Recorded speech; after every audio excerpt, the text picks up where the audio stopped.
Oi, gente, tudo bom? Gente, hoje eu resolvi fazer um vídeo para responder duas perguntas que são muito recorrentes no meu canal. Tanto no meu canal como no meu WhatsApp.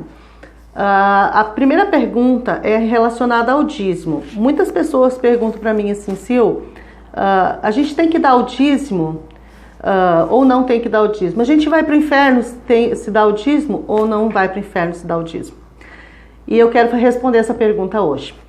E a outra pergunta que eu sempre ouço, tanto no WhatsApp como no canal, se vocês derem uma olhada aí nas mensagens que tem no meu canal, vocês vão ver que isso é muito recorrente. A pessoa pergunta para mim assim, Sil, eu tenho uma grande dúvida. Se eu praticar a lei da atração, se eu praticar as coisas que você ensina, eu não estou indo contra Deus? Então, esse é um questionamento de muitas pessoas, se elas estudarem e descobrirem como que funciona o universo, se elas estão ofendendo a Deus. Então, você que tem interesse nessas duas perguntas, eu vou estar respondendo elas hoje, já te peço, para que você que não é inscrito no meu canal, que já se inscreva no meu canal, para um pouquinho agora, se inscreve no meu canal. E que você que já conhece, então você já curte, comenta e compartilha. É o que você pode fazer para me ajudar, ok? Vamos responder então a primeira pergunta referente ao dízimo.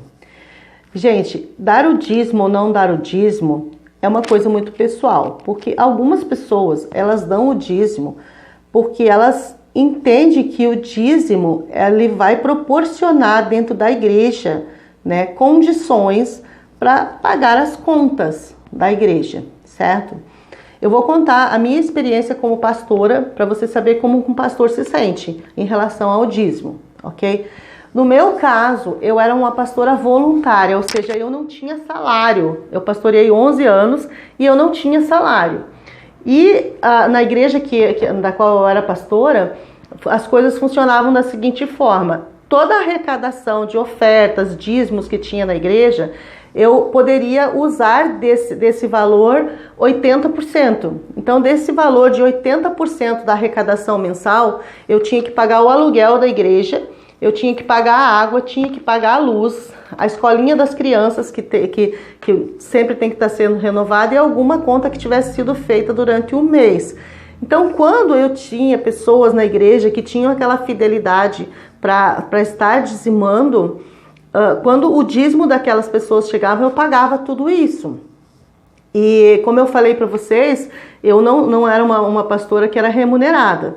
Então, quando sobrava dinheiro dentro da igreja, dentro dessa arrecadação, o que eu fazia?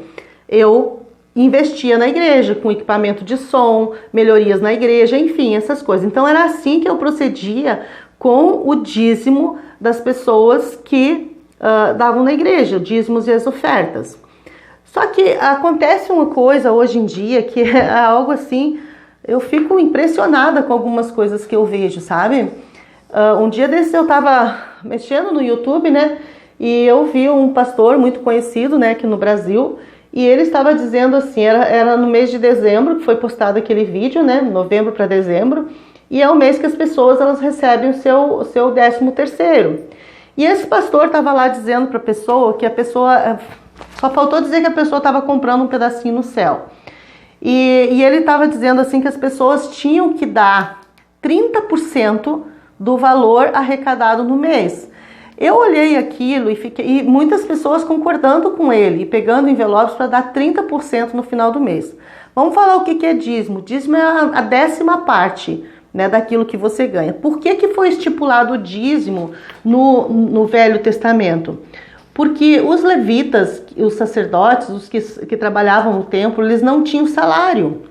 E eles também não tinham terras, não tinham direito a terras. Não era como os outros que plantavam e colhiam. Eles não tinham. Então o dízimo ele foi estipulado primeiramente para sustentar essas pessoas que trabalhavam ali dentro do templo, certo? Começa por aí. E 2... Esse dízimo era para que houvesse mantimento na casa do Senhor e para sustentar os órfãos e as viúvas. Então sustentava todo as pessoas que trabalhavam ali dentro do templo e também era obrigação daqueles sacerdotes, daqueles levitas, eles cuidarem dessas pessoas que não tinham uma renda. Então, eram os que não tinham pais, né? E também as viúvas que não tinham marido. Veja bem, naquela época, as mulheres não trabalhavam com salário. Era diferente de hoje. Então, hoje, como eu vejo, né, eu falando assim, bem abertamente, eu não quero expor ninguém, não quero criar nenhum atrito com isso, essa é a minha visão, certo? Vamos para a parte energética, né? Então, você já sabe o que é o dízimo no Velho Testamento. E eu quero contar para vocês, assim, vamos falar da parte energética primeiro. O dinheiro, ele é independente de ser o dízimo, de ser o dinheiro do teu sustento, de ser o dinheiro ele tem uma frequência, e o dinheiro, ele é energia, e essa energia ela tem uma frequência. Então, o que acontece com uma pessoa que ela não tem o que comer em casa, ela não está conseguindo pagar as contas, ela não está conseguindo cumprir com seus compromissos e ela tem medo de ficar com o dízimo. Ela olha para o dízimo e pensa, eu tenho essa obrigação de dizimar. Então, quando ela faz esse ato de dizimar dessa forma, ela está colocando uma energia nesse dinheiro de escassez.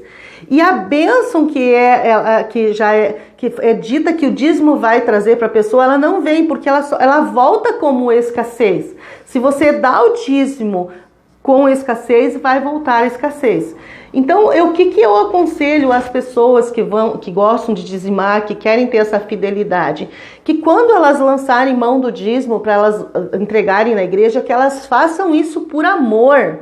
Por muito amor, porque amor é o quê? Amor à casa de Deus, amor que a igreja fique aberta, que sejam pagas as contas. Como eu lhe falei, eu já fui pastora e eu sei o quanto isso é importante para um pastor, principalmente um pastor que não era remunerado como eu. Então aquele dízimo fazia com que houvesse o funcionamento da casa de Deus. E eu sempre trabalhei na área social, então eu sempre investi todo o dinheiro que entrava dentro da igreja, eu investi na própria igreja. Então esse era o meu ver das coisas, ok? Só que ao longo do tempo eu vi coisas absurdas relacionadas ao dízimo. Eu me lembro uma vez que foi um grande choque para mim. Eu já estava assim, né, com todas essas coisas de dentro da igreja e eu comecei a frequentar bem no final, sabe? Eu já não estava pastoreando mais e aí eu comecei a frequentar uma igreja. E eu fiquei muito chocada com o que eu vi lá dentro, sabe? Porque, primeiro, não era só o dízimo que tinha que ser dado por obrigação dentro da igreja. Era o dízimo, aí tinha um envelope de primícias e um outro envelope de ofertas. Tudo isso era retirado do salário das pessoas. Isso aí, tudo bem, se a pessoa quer dar oferta, ela dá, se ela quiser dar primícias, ela dá, se ela puder, ela dá. Mas o dízimo era uma obrigação. E uma coisa que me chocou demais, sabe? Eu vou contar 2 fatos dentro dessa... Eu vou contar um só, porque é demais. Era aniversário do pastor e naquela época eu estava passando por umas dificuldades muito grandes, dificuldades financeiras. Eu não pastoreava mais. E eu estava passando por umas dificuldades muito grandes financeiras, né? E aí o que aconteceu? A igreja inteira se mobilizou porque era aniversário do pastor. E... o que eles fizeram? Eles levantaram dinheiro dentro da igreja. A igreja era uma igreja muito grande, de 1000 e tantos membros. E nessa época eu trabalhava na área social também da igreja. Então era uma dificuldade para fazer arrecadação de alimentos, de roupa, de fralda, dessas coisas todas para fazer distribuição para as pessoas que necessitavam. E era como se fosse uma lavagem cerebral, eles enfiavam dentro da cabeça da pessoa que ela tinha que fazer aquilo, que aquilo era honra, e quando você honrava, você recebia de volta. E aí as pessoas ficavam desesperadas porque elas queriam dar o dinheiro para poder comprar o presente do pastor. Só que o presente do pastor era uma moto, mas não era uma moto usada, eu nem sei, eu nem conheço moto, mas era uma baita de uma moto, toda potente, última geração de motos. E quando chegou no dia de Só que eu trabalhava na área social e eu sabia a dificuldade que era de fazer arrecadação. Eu tinha aquela consciência de que as pessoas ali dentro, algumas pessoas estavam vivendo com necessidade. E aí eu vi, né, naquele dia foi um choque para mim, porque eu conhecia a verdade da história das pessoas dali de dentro, porque os que tinham necessidade vinham falar comigo. E eu vi aquela moto, né, entrando de quase 80 mil reais, entrando ali dentro da igreja, sabe, uma moto zero, e fazendo esse presente para esse pastor. E eu fiquei chocada, porque eu achava que se aquele dinheiro, né, tivesse sido revertido para ajudar as pessoas que estavam dentro da igreja, ele teria tido mais êxito. Sei lá, era meu pensamento, foi um dos meus choques. E isso uma série de coisas que eu vi, como por exemplo, passagem de primeira classe para pastor e pastora para ir para Nova York, enfim, coisas desse tipo, sabe? Vi pastores envolvidos em situações assim de construir a sua própria mansão, né? Sem contar os outros que a mídia está aí tudo falando. Então, para mim, o dízimo é para que haja mantimento na casa do Senhor. Então, se você frequenta a casa do Senhor e você chega lá e tem uma luz acesa, é porque o pastor pagou a conta de luz, ou a pastora pagou a conta de luz. Se foi pago o aluguel, ou se tem um lugar próprio, é porque alguém comprou. Isso tudo é comprado com o dízimo. Então, se tu sente no teu coração um amor profundo em ajudar essa obra, e você vê que esse dinheiro que está indo para a igreja, ele está sendo investido dentro da igreja, investido em pessoas, em sustento de pessoas que entram ali, muitas vezes miseráveis, sem ter o que comer. Se existe esse amor no coração do teu pastor, continue fazendo isso, continue dizimando, mas nunca dê o dízimo pensando, vai faltar, porque isso vai trazer escassez para sua vida. Dê por amor, porque você coloca a energia do amor, e a energia do amor, você vai estar colocando mais de 500 Hz aí nessa energia que está indo aquele dinheiro, e automaticamente vai voltar para você uma bênção, vai voltar para você aquilo que você quer. Mas se você coloca com escassez, você coloca com medo que vai faltar, você coloca por culpa, você se sente culpado se você não coloca aquele dinheiro, então eu te aconselho a você rever os teus valores, né? E ver bem como que está a sua vida e como que você está fazendo essa oferta e esse dinheiro está sendo entregue na igreja, e procure mudar isso antes de retornar a dizimar, ok? Não sei se eu fiz me entender. Então, dinheiro é uma energia. E qual é a energia que você está colocando no dízimo? E se você concorda comigo que está escrito na palavra que o dízimo é para que haja mantimento na casa do Senhor, que você concorda comigo que esse dinheiro é para sustentar a igreja, para sustentar as pessoas necessitadas de dentro da igreja, seu pastor está fazendo isso, sua pastora está fazendo isso, então dê glórias a Deus porque você está num lugar bom. Entende? Eu não tenho nada contra a igreja, e muito menos contra pastor e dízimo. Eu fui pastora durante 11 anos, então eu sei qual é a dificuldade das igrejas. Mas existe algumas coisas que estão bem fora, né, disso que eu falei até agora. Existem algumas coisas que não encaixam nisso. E é isso que você tem que começar a prestar atenção, sabe? Porque dinheiro é dinheiro e dinheiro é energia. E o que é que você está trazendo para a sua vida? Bênção ou maldição? Então, fica aí essa reflexão, pense que cada caso é um caso, então pense no que que você está vivenciando, ok? Segunda pergunta, sabe, que me fizeram, né? Sempre me fazem essa pergunta, Sil, mas se eu praticar a lei da atração, isso não está ofendendo a Deus? Gente, olha só, as leis universais, a lei da atração é a lei da vibração.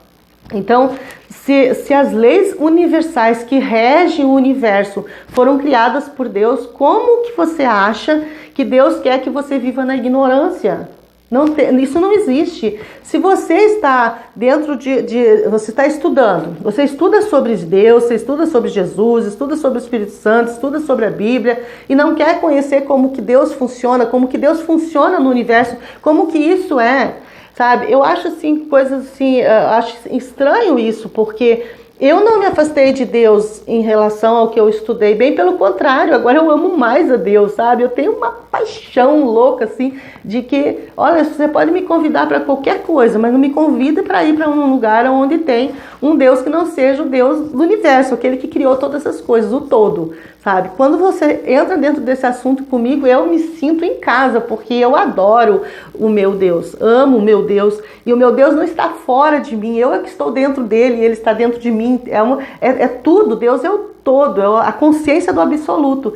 Então, quando eu me propus a entender como é o funcionamento disso, como que ele predeterminou essas leis universais que regem todas as coisas, né? Quando eu me propus a entender isso, cada vez que eu descobria uma das leis, cada vez que eu entendia uma das leis, né? A lei da atração e outras leis, que a lei da polaridade, a lei da vibração, enfim, todas as leis, né? De gênero, todas as leis que eu vou descobrindo, eu mais me apaixono por Deus, por ele ser uma consciência única e que ele dá a oportunidade para todos por igual.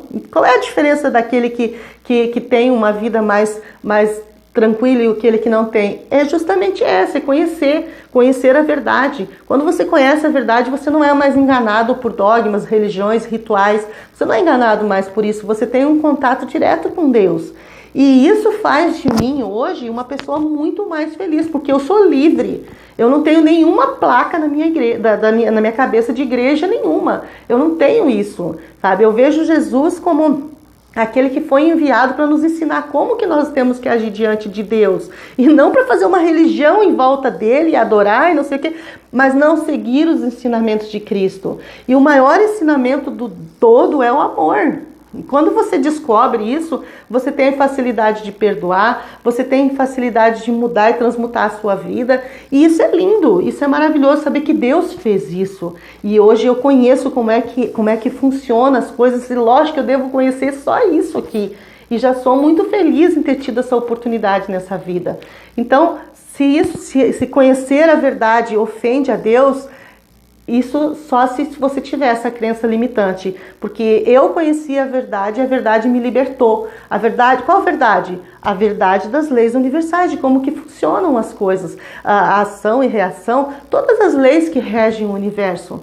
Então você precisa abrir o teu pensamento, sabe? Tem pessoas assim que tem uma mentezinha desse tamanhinho, sabe? Bem pequenininha assim, e que elas olham tudo e dizem assim, mas isso é do diabo, isso vai pro inferno, isso... Gente, acorda, sabe? Nós estamos numa era que você tem direito à informação. Tu acha que Deus não proporcionou isso pra gente, que hoje nós podemos descobrir as coisas como elas são?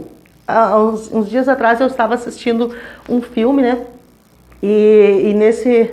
Acho que é O Físico o nome desse filme, que é um cara que quer descobrir como que é o funcionamento do corpo interno, né? Como que funcionava. E aí, naquela época que ele viveu, não podia fazer isso, porque isso era coisa do demônio. E hoje você sai da sua casa, vai no hospital, faz uma cirurgia, o médico te abre, tira o que está errado ali, arruma tudo que está dando problema, né? E você volta para casa e você não pecou. Mas naquela época, se abrisse uma pessoa, eles não sabiam como era uma pessoa por dentro. Então ele dedicou a vida dele para estudar isso, para poder descobrir como que o ser humano era por dentro. E tem uma parte nesse filme que funciona assim, ó. Ele quer que a mãe dele seja curada, só que as pessoas do lugar não aceitam que ela tome nenhum remédio, porque remédio naquela época, qualquer unguento, qualquer chá, qualquer coisa que se desse para uma pessoa para curar alguma coisa, naquela época era considerado feitiçaria. E aí o padre estava ali no lugar para dar extrema-unção para aquela pessoa, porque ela já estava fadada à morte, mas existia a cura para aquela mulher, mas não podia se aplicar a cura, porque a cura naquela época, usando as coisas naturais, era do demônio. Então, gente, olha só, eu tô falando de uma época bem atrás, né? E hoje eu tô trazendo para você assim, você tem toda a tecnologia a teu favor, sabe? Eu não usei as tecnologias que vieram para minha mão, certo? Para descobrir coisas que não me acrescentassem nada. Eu uso a tecnologia para estudar, para aprender, para conhecimento, entende? Então tudo depende da maneira que você encara as coisas. Eu vejo assim, se existe uma lei funcionando, uma lei universal funcionando, que foi criada por Deus, então eu quero conhecer para poder me adaptar, para poder fazer a coisa certa, porque isso é benefício para mim.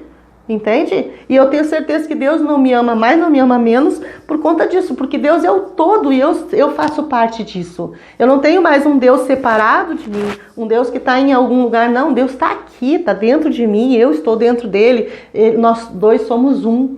Entende? Isso é uma visão muito diferenciada. Então, se você acha que está ofendendo Deus para conhecer a verdade, o que tu me diz daquela situação desse filme? Assiste o filme, é o físico. Assiste o filme para você ver, sabe? Ele não podia olhar a pessoa por dentro porque ele ia ser considerado um feiticeiro, ia ser morto por causa disso, por conta de religião. Então, na verdade, o teu medo, sabe, é por conta dos paradigmas que a religião que você serve te colocou. Então, pare um pouco, pense e veja se é pecado você conhecer a verdade. Não há nada em oculto que não venha a ser revelado. Tudo Deus revela para nós. Eu respondi as duas perguntas. Deixa aqui um comentário aqui embaixo. Eu sei que muitas pessoas podem olhar para esse vídeo e dizer assim, por conta de paradigmas mesmo, o que ela está falando está errado. Mas é a verdade do meu coração. Certo? E eu respeito muito a verdade do seu coração. Se você vier falar comigo, você vai ver que eu te respeito dentro das tuas limitações e quero que me respeite dentro das minhas. Então, eu deixei esses dois vídeos, que são duas perguntas muito recorrentes, e eu quero que você escute ele, que você medite, veja se está certo, se está errado para a tua vida, porque essa é a verdade da minha vida. Tá bom, meus queridos? Já te peço mais uma vez, se inscreve no canal, compartilha o vídeo, tá? E é isso, esse foi o vídeo de hoje, espero que tenha agregado na tua vida, né? Eu só quero dizer para você assim que eu sou muito feliz hoje por conhecer coisas que eu não conhecia naquela época. Eu vivia dentro de uma religião, dentro de muros fechados criados pela religião, e hoje eu tenho a minha mente totalmente aberta e eu quero sim descobrir mais e mais e mais. Queria ter condições de pagar faculdades, de viajar o mundo inteiro para conhecer mais. Ok? Então é isso meu vídeo de hoje. Um grande beijão para você. Espero que tenha valido, né, essas respostas para tua vida. Ó, beijão.